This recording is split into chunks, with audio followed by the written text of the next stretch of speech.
8 साल का एक बच्चा 1 रुपए का सिक्का मुट्ठी में लेकर एक दुकान पर जाकर पूछने लगा, क्या आपकी दुकान में ईश्वर मिलेंगे? दुकानदार ने यह बात सुनकर सिक्का नीचे फेंक दिया और बच्चे को निकाल दिया। बच्चा पास की दुकान में जाकर 1 रुपए का सिक्का लेकर चुपचाप खड़ा रहा।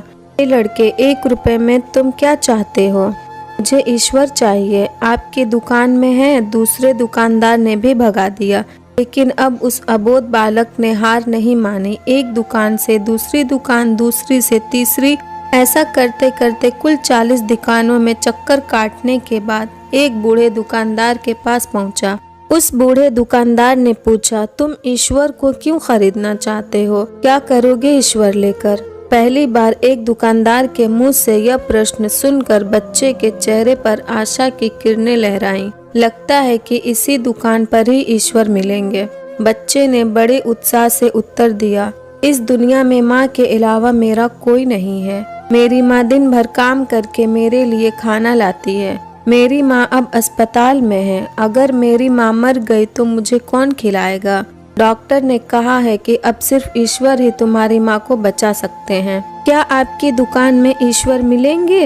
हाँ मिलेंगे। कितने पैसे हैं तुम्हारे पास? सिर्फ 1 रुपए। कोई दिक्कत नहीं है, 1 रुपए में ही ईश्वर मिल सकते हैं। दुकानदार बच्चे के हाथ से 1 रुपए लेकर उसने पाया कि 1 रुपए में 1 गिलास पानी के अलावा बेचने के लिए और कुछ भी नहीं है। इसलिए उस बच्चे को फिल्टर से 1 गिलास पानी भर कर दिया और कहा, यह पानी पिलाने से ही तुम्हारी माँ ठीक हो जाएगी। अगले दिन कुछ मेडिकल स्पेशलिस्ट उस अस्पताल में गए। बच्चे की मां का ऑपरेशन हुआ और बहुत जल्द ही वह स्वस्थ हो उठी। डिस्चार्ज के कागज पर अस्पताल का बिल देखकर उस महिला के होश उड़ गए।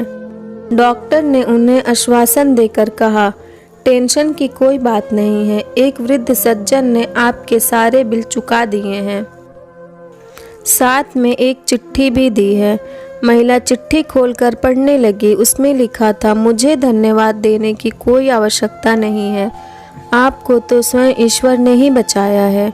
मैं तो सिर्फ एक जरिया हूँ। यदि आप धन्यवाद देना ही चाहती हैं तो अपने अबोध बच्चे को दीजिए, जो सिर्फ 1 रुपए लेकर नासमझों की तरह ईश्वर को ढूंढने निकल पड़ा। उसके मन में यह दृढ़ विश्वास था कि एकमात्र ईश्वर ही आपको बचा सकते हैं।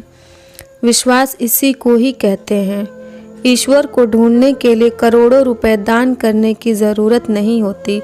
यदि मन में अटूट विश्वास हो तो वो 1 रुपए में भी मिल सकते हैं। ये स्टोरी आपको अच्छी लगी हो तो हमारे वीडियो को लाइक करें और नए हैं तो हमारे चैनल को भी सब्सक्राइब करें।